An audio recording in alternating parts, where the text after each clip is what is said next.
السلام عليكم خياتي، كي راكم؟ نتمنى تكونوا كامل بخير وبصحة وبألف عافية إن شاء الله يا ربي.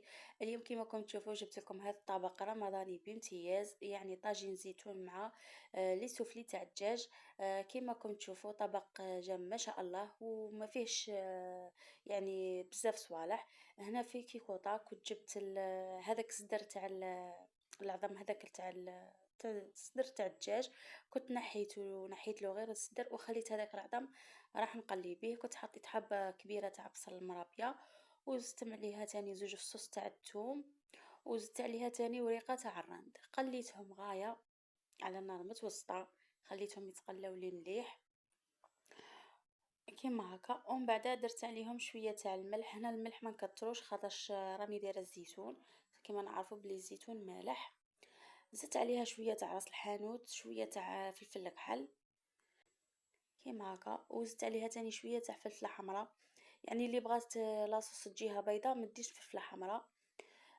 ودرت تاني شوية تاع سكنجبير ونخلطو كيما هكا، خليوها تقلى لنا مليح مليح كيما هكا. ومن بعد زدت كنت غليت تاني الزيتون وشللته بالماء كامل، نحيت له هذيك الملوحية تاعو وقليته كيما هكا ثاني هو مع البصل شوية. ومن بعد نبدو نمرق بهذه الطريقة. يعني هنا الماء ما نكتروش بزاف خاطرش ما راناش دايرين زعما اللحم ولا قيس ما تتجمر لنا هذيك لاصوص وتجينا شوية ثقيلة. نغطيو عليها ونخليوها طيب على خاطرها. هنا نجول هذوك لي سوفلي تاع الدجاج راح نحتاج فيهم الصدر تاع الدجاج يكون مطحون، حبة تاع البيض، 3 مغارف تاع لا شابلور. انا هنا كنت درت 3 تاع المغارف، وزدت عليهم تاني شوية تاع الملح والتوابل. هنا نفس التوابل اللي درناهم في الزيتون راح نعاود نديرهم هنايا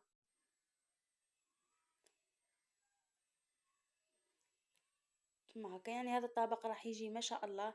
يعني ديريه في رمضان، ديريه هكا كي يجوك ضياف ولا، يعني راح يسهل عليك بزاف حوايج، يجي ما شاء الله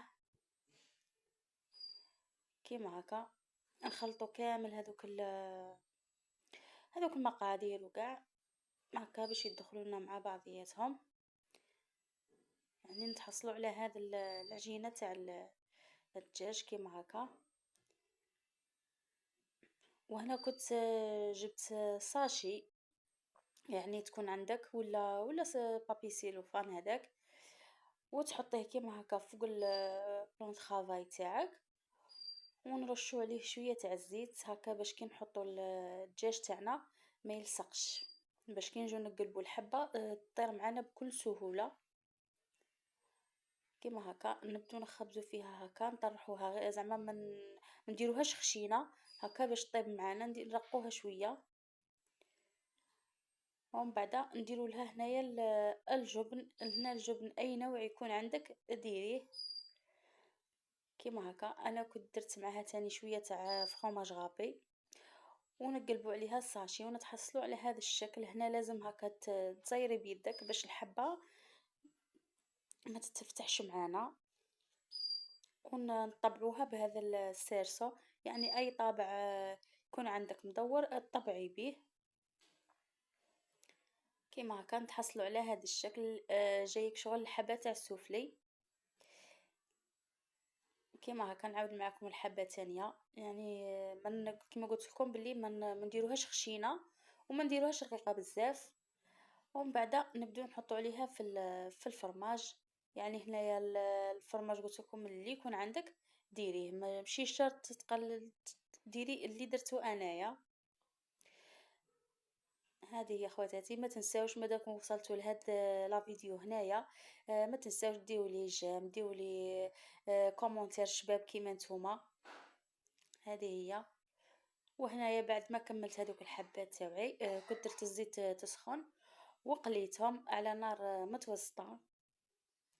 وهنا بعد ما حمرتهم كيما هكا والزيتون كان شويه قبل ما ينشف لي، حطيته يتجمر مع كيما هكا في البويون هذاك باش يزيد يتشرب لنا شويه تاع لاصوص. كيما هكا نخليوهم يتجمروا ومن بعد نحيوهم كيما هكا. وهنايا بعد ما طاب معانا هذيك الزيتون وتجمرت لنا هذيك لي سوفلي هذوك تجمرونا مع لاصوص. هنا هذا هو الشكل النهائي تاعهم كيفاش خرجوا. كيما راكم تشوفوا جاو ما شاء الله جاو حمرين. لاصوص تاع الزيتون تاني جات ثقيله ما شاء الله. يعني طبق يستاهل انه ينحط في الطاوله تاع شهر رمضان الكريم يا رب. ان شاء الله يدخل علينا بالصحه والهنا. كيما راكم تشوفوا هنا راح نقسم معاكم هاد الحبة باش تشوفوا كيفاش خرجت معنا في الوسط. كيما راكم تشوفوا هذاك الفرماج كيفاش جا ذايب فيها وكامل. يعني هذا هو الشكل اللي راح نتحصلوا عليه. يعني جات ما شاء الله واحد البنة قلت لكم جات رائعة كيما هكا. هذه هي خياتي يعطيكم الصحة.